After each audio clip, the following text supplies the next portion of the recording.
They said the crown was heavy. But tonight, it was my secret that weighed me down. The golden lights of the palace ballroom shimmered against crystal chandeliers, the laughter of royals and dignitaries echoing like music I was never meant to dance to. Behind the velvet curtains, hidden from the crowd, his hand found mine. Warm, steady, desperate. "Just one smile," he whispered, his voice carrying the kind of command only a prince could have, softened by the plea of a man afraid to lose the woman he loved. And I smiled, even though my heart thundered with fear, because if anyone discovered us, if the wrong eyes caught the glint of the simple gold band on my finger, the fairy tale would end before it even began. They called him His Royal Highness, but to me, he was just the man who married me in secret, in a chapel lit only by candles and stolen time. And in that moment, I wondered how long a secret like ours could stay hidden in a palace built on whispers. Hey dreamers, welcome back to Blessing's Storyverse, where we don't just tell stories, we live them. Today's tale is full of mystery, love, twists, so grab your popcorn and let's dive into another episode. The chance encounter. Rain had no business falling in the middle of July. Lagos. Heat was supposed to be merciless, but that night, the sky opened up like it had a personal grudge against me. My umbrella had snapped in the wind, my hair clung to my cheeks, and my thrift store heels were one puddle away from giving up on life. And then, like some ridiculous scene out of a Netflix drama, he appeared. A sleek black car pulled up beside me, the kind that screamed money and quiet power. The tinted window rolled down, revealing a man with dark, stormy eyes and a jawline so sharp it looked like it had been carved to annoy women. "You'll catch a fever if you keep walking in this," he said, his accent smooth, polished, and foreign, not the fake kind people put on after a summer abroad. Real, regal. I blinked at him. Stranger danger. You could be a kidnapper. His lips curved into the kind of smirk that should have been illegal. And if I am? I should have walked away. Instead, I laughed. Out loud. In the rain. Like a crazy person. He opened the car door, and against all logic, I slipped inside. The leather seats hugged me like a secret, the scent of expensive cologne wrapping around my senses. "I'm Daniel," he offered, watching me like he expected me to recognize the name. "I'm not impressed," I shot back, squeezing water from my braid onto the floor mat. For a second, he looked stunned, then he laughed. Really laughed. The sound was warm, surprising, and far too human for someone who looked like he belonged on a magazine cover.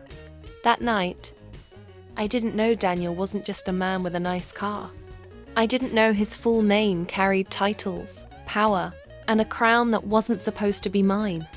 All I knew was that I'd just let trouble drive me home. The forbidden spark, I should have left it at that one rainy night rescue.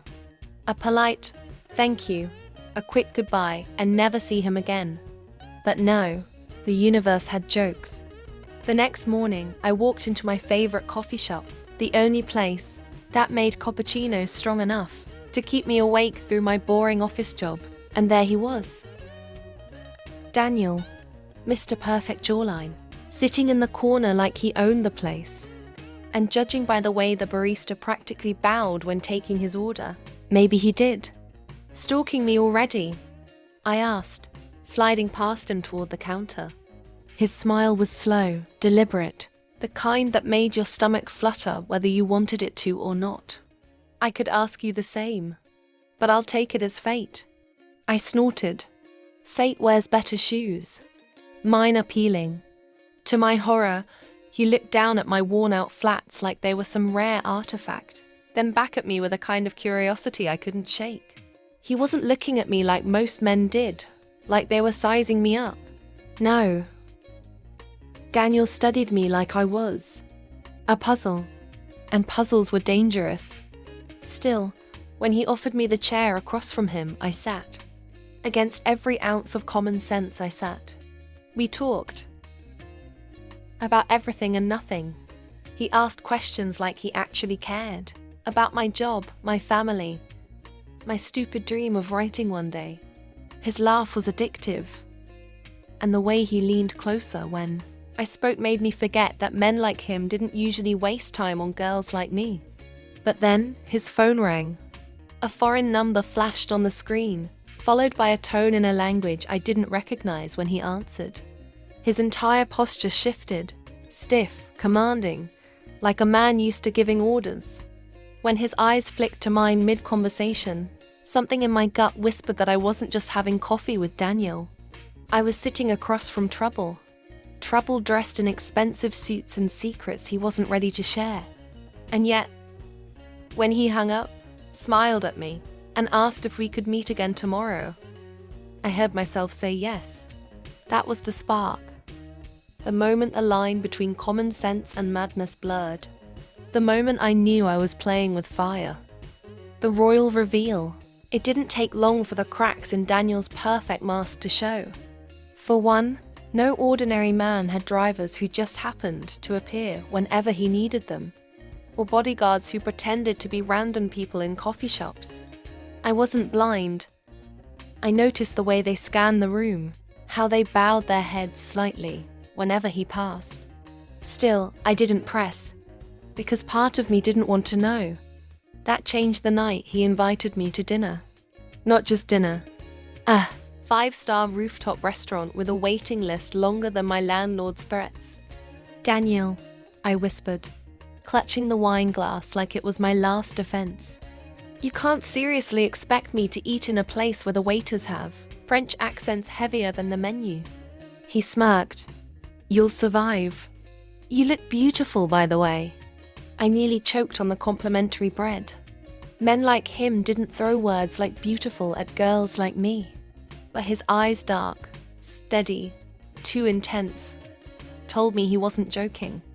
Halfway through the evening, it happened. A man approached our table, bowed deeply, and said something that froze me mid-bite. Your Highness, the palace has been calling. They insist you return tonight. I dropped my fork. The sound clattered like thunder between us. You're what? I asked slowly, staring at Daniel. His jaw clenched. The playful smirk I'd come to expect was gone, replaced with something heavy. Resigned. I was hoping I'd have more time before you found out. He murmured, lowering his voice. My name isn't just Daniel. It's Prince Daniel Adewale of Orleans. I blinked. Once. My brain short-circuited somewhere between Prince and Adewale. You're joking. He reached across the table, his fingers brushing mine, grounding me even as my world tilted. I'm not. And if you're smart, you'll walk away now, before this becomes something you can't escape. The problem? It was already too late. The secret proposal. I didn't walk away. Of course I didn't. Any sane woman would have, but me? I was knee-deep in a mess that smelled like money, power, and heartbreak. After the royal reveal, I told myself I'd keep my distance. But Daniel, no, Prince Daniel, had other plans. He showed up at my office, dressed in a casual shirt that probably cost more than my monthly rent.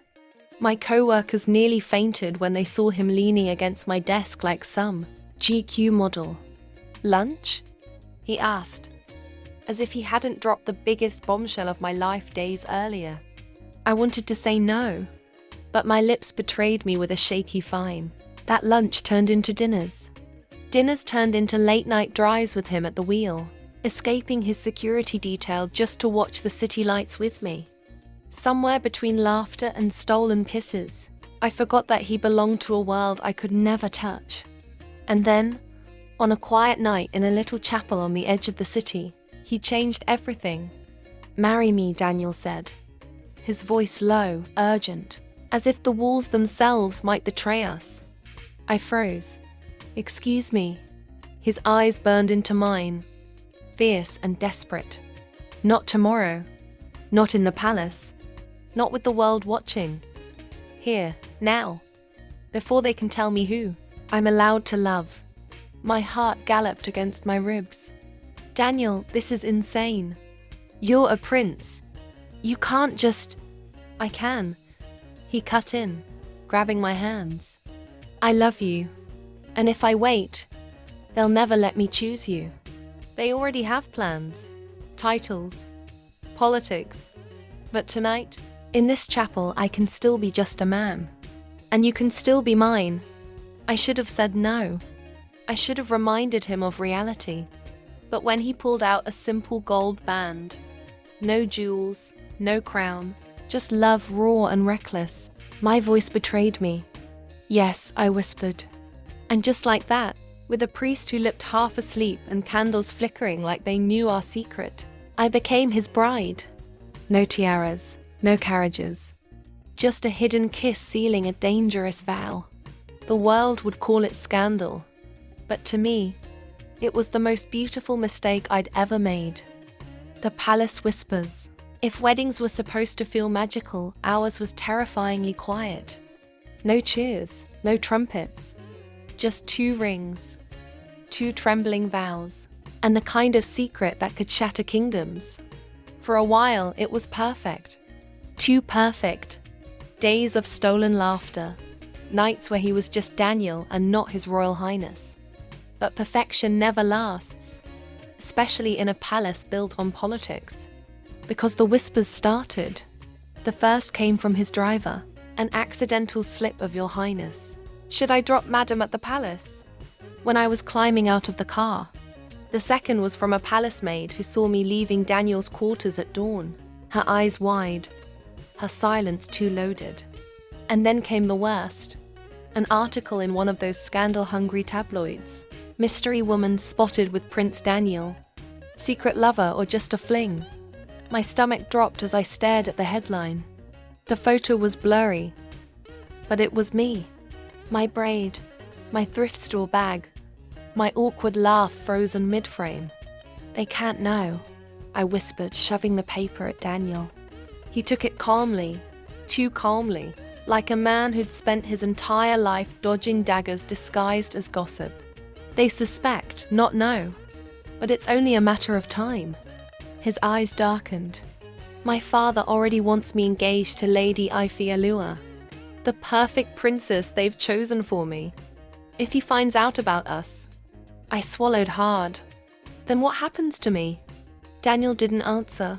He just pulled me close, his arms heavy with promises he couldn't say out loud.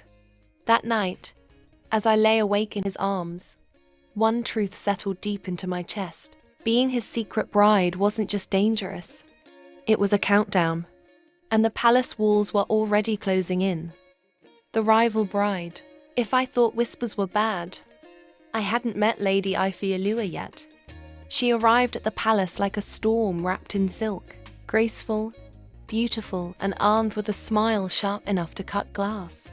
The kind of woman who looked like she'd been designed in a royal laboratory to be perfect.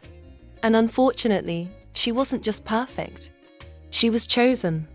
Daniel introduced us in the grand dining hall, though introduced was a generous word. His mother beamed with pride. His father's eyes gleamed with approval. And Lady Ifeoluwa's hand lingered far too long on Daniel's arm. This is a friend, Daniel said carefully, his gaze flicking to me with a silent apology. Friend. The word stung harder than any insult. Lady Ifeoluwa sized me up in a single glance, the corners of her lips twitching with amusement. How sweet, she said smoothly. I didn't know the prince had such interesting company. Translation. You don't belong here. I wanted to sink into the velvet carpet, but Daniel's hand brushed against mine under the table, a tiny rebellion hidden from the world. His eyes promised what his words couldn't, that I was more than a friend, that palace life shifted overnight.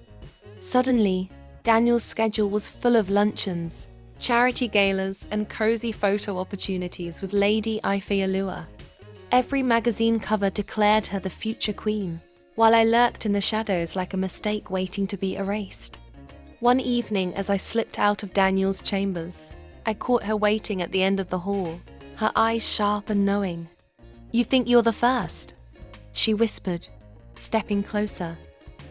Her perfume thick with roses and poison. "He always has distractions. But in the end, the crown always wins. And so do I." Her words burned, but I lifted my chin. "We'll see about that." The truth was, I was terrified. Because Lady Ifialua wasn't just a rival. She was the perfect bride. And I was the secret no one wanted. Games of the Crown, life in the palace, wasn't just about chandeliers and silk gowns. It was a chessboard. And suddenly, I was a pawn in a game I didn't understand. Lady Ifialua played it flawlessly. She smiled for the cameras, charmed the king and queen, and spoke in the kind of polished tone that made her sound like royalty even before she wore a crown. Me? I was invisible. At least I was supposed to be. But secrets don't stay buried forever. One afternoon I was summoned, not asked, not invited, summoned to tea with Queen Mother herself. The royal guard led me through endless marble halls until I stood in front of a woman whose gaze could slice through bone. "You've been close to my son," she said, pouring tea like she wasn't holding my future in her hands. Too close. My palms went slick. "We're just friends." Her lips curved into a smile that didn't reach her eyes. "Do not insult me, child. I know what friendship looks like, and I know what forbidden love smells like. But hear me well, royalty is not built on romance. It is built on duty." I wanted to argue. I wanted to shout that I wasn't going anywhere. But the weight of her stare pressed the words back down my throat. Later that night, Daniel found me pacing my small chamber, my chest tight. "They're playing games, Daniel," I whispered. "They want her for you, not me." He cupped my face, his voice fierce. "Let them play their games. They can't control my heart." His words were fire. But even fire gets snuffed out when the board is rigged. Because the next morning, the palace announced a grand gala in Lady Ifialua's honor. Every headline called it her unofficial engagement celebration. And me? I wasn't even on the guest list. For the first time since our secret vows, I realized something terrifying. Loving a prince wasn't just dangerous. It was a war. And the crown always played to win. Stolen moments. The palace had turned into a stage. Every chandelier-lit room a performance. Lady Ifialua sparkled on Daniel's arm while I faded into the shadows, hidden like a shameful secret. But secrets don't like staying hidden. They sneak out, begging to be seen. That's how Daniel and I lived, in stolen moments. He would slip into my chamber after midnight, barefoot and reckless, smelling of cologne and rebellion. His kisses tasted like desperation, like a man trying to hold on to something the world wanted to rip away. "Stay with me," I'd whisper against his chest. Always, he'd promise, even though we both knew promises broke easily under royal pressure. One night, he smuggled me into the royal gardens during the gala held in Lady Ifialua's honor. Inside, chandeliers burned, cameras flashed, and she shone like the crown jewel she was meant to be. But outside, in the moonlit garden, he held me like I was the treasure. "You're the only thing real in my life," he murmured, brushing my damp hair from my face. "They can have the crown, the duties, the endless expectations. But not you. Never you." My heart swelled and cracked all at once, because I knew one truth he refused to say out loud. Someday, the palace would force him to choose. And when that day came, love might not be enough. I pulled back, my voice trembling. "Daniel, what if they find out?" He kissed me again, harder this time, like he could silence the fear. But even his lips couldn't drown out the sound of footsteps approaching. We froze. From behind the hedges, a shadow lingered, watching, waiting, and just before it slipped away, I knew with chilling certainty, our secret wasn't safe anymore. The scandal breaks. Secrets don't whisper forever. Sometimes they explode, I woke up to chaos. My phone buzzed non-stop. Notifications lighting up the screen like fireworks. At first, I thought it was work, some office drama. But then I saw the headline. Breaking. Prince Daniel's secret bride exposed. My picture was everywhere. Grainy shots of me slipping out of his chambers. A blurred kiss stolen in the gardens. Even the faint glint of the gold band on my finger caught by a ruthless paparazzi lens. The world knew. Within hours, the palace was on fire. Figuratively. Reporters camped outside the gates. Commentators argued on TV. And hashtags trended faster than wildfire. Hashtag secret bride. Hashtag royal scandal. Hashtag she stole the prince. Lady Ifeoluwa, of course, played her role flawlessly. She smiled at the press, feigned shock, and hinted at being betrayed. The king thundered behind closed doors, and the queen refused to even look at me. But Daniel stormed into my chamber, his face flushed, his eyes blazing with fury. Not at me, but at them. They don't get to decide for us. He growled, pacing like a caged lion. Not my father. Not the crown. Not the press. I married you, and I won't apologize for it. Tears burned in my eyes. Daniel, they'll destroy me. They already have. Do you see what they're saying? I'm the villain. The gold digger. The mistake. He pulled me into his arms, holding me like he could shield me from the whole damn world. Then let me be the scandal. Let me burn the crown before I let them take you from me. But deep down, I knew it wasn't that simple, because the palace didn't fight fair, and the war for love had just gone public. The ultimatum, the palace boardroom felt more like a battlefield than a chamber of royalty.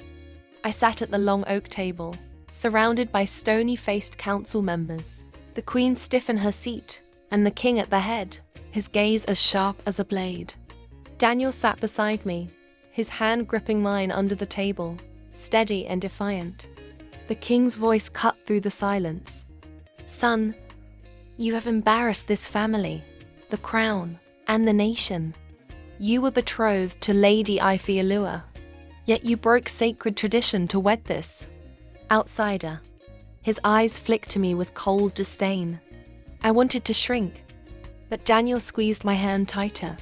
Father, Daniel said firmly, I did not embarrass this family. I chose love. I chose her. Gasps rippled through the room. The queen's lips tightened. Lady Ifeoluwa smirked from her seat, her composure maddening. The king slammed his fist against the table. You will end this farce immediately. Annul the marriage, restore your engagement, and reclaim your position as heir or forfeit the throne. The words hung heavy in the air. The throne. His legacy. His crown. I felt Daniel's grip falter slightly, the weight of centuries pressing on his shoulders. My chest ached watching him. I wanted to scream that I wasn't worth the throne, that I'd rather disappear than see him torn apart. But then he turned to me, eyes soft yet fierce. You are my choice, my crown, my forever. And if it means giving up everything else, so be it. The room erupted into chaos. Voices clashed, councilmen demanding order, the queen pleading for reason, Lady Ifeoluwa fanning the flames. But all I could hear was Daniel, choosing me, even if it cost him the world. The fallout, when Daniel declared his choice, the world didn't just listen. It roared. By the next morning, every headline screamed treason, romance, betrayal. News anchors dissected our love like it was a crime scene. Protesters crowded the palace gates, some chanting for the prince's freedom, others calling me a witch who bewitched the air. Inside the palace walls, things fractured. The king withdrew all support, his fury carved into silence. The queen's disappointment lingered in every glance. Even the staff began to avoid me, bowing lower to Lady Ifeoluwa, who now walked the halls with the confidence of someone who believed victory was inevitable. But Daniel? He refused to bend. He stood before the press, before the world, and said the words that lit everything on fire. I will not abandon my wife. If the throne cannot accept her, then it cannot have me. The shockwaves were immediate. Politicians fumed. Royal loyalists panicked. And ordinary people, they rallied. Some saw us as rebels against a suffocating tradition. Others saw us as a scandal that would ruin the monarchy. Me? I saw danger, because power does not surrender quietly. That night, as I walked through the quiet corridors of the palace, I caught sight of shadows moving where they shouldn't be.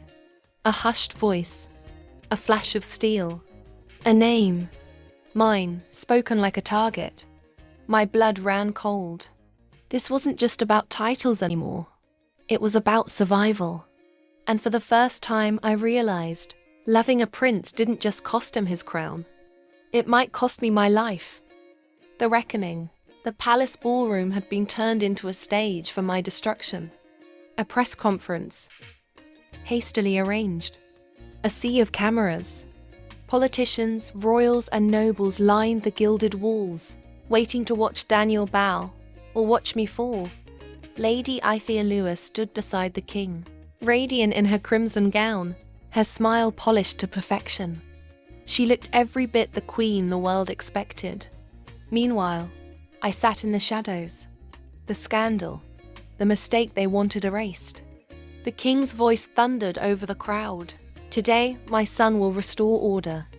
He will renounce this unlawful marriage and return to his rightful duty.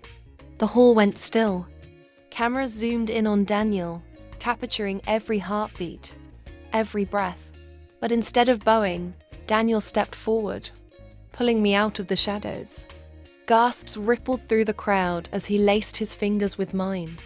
His voice carried steel wrapped in velvet. I will not renounce my wife. I will not betray love for tradition. If the throne demands it, then hear me now. I relinquish my crown. Chaos exploded. Reporters shouted, nobles clutched their pearls, and the king rose in fury. Lady Ifialua's mask cracked, her smile curdling into rage. But Daniel didn't stop there. This kingdom deserves more than a crown built on lies. If you cannot accept my bride, then you do not deserve me as your prince. He kissed me, bold, defiant, under the gaze of the entire world. The cameras caught it, the people saw it, and suddenly the narrative shifted. Not scandal, not betrayal, but revolution. By the time we left the hall, hand in hand, the chants outside had changed. No longer calling me thief or witch, but something else entirely. And for the first time, I believed them. Crowned in love, months passed, and the storm finally quieted. The palace no longer belonged to us, but I didn't miss it. The weight of the crown had been traded for something lighter, freer, our own life. Daniel and I moved into a modest villa by the sea. No guards shadowing us. No counsel whispering in his ear. Just the sound of waves, the warmth of the sun, and the man who had given up a kingdom just to hold my hand at night. At first, the world doubted us. They said we'd fade, that without the crown we'd crumble. But instead we thrived. Daniel poured himself into charity, building schools and hospitals for people his father had ignored. I started my own foundation, helping young girls chase dreams bigger than tradition allowed. And slowly, the same world that once called me scandal began to call me something else. Inspiration. But the most important titles we wore weren't prince or queen. It was simpler than that. Husband, wife, soon parents. I placed Daniel's hand on my stomach one evening as the sun painted the ocean gold. His eyes widened, then softened with tears. "We're really building our own kingdom," he whispered. I smiled, leaning into him, one that no crown can take away. And as the waves crashed against the shore, I realized this was our throne, our forever, not stolen, not scandalous, but chosen. And that's another chapter from Blessing's Storyverse. If this story hit you in the feels, leave a like. Drop your thoughts in the comments, and don't forget to subscribe. Because trust me, the next plot twist is even crazier. Until next time, keep living like the main character. Bye.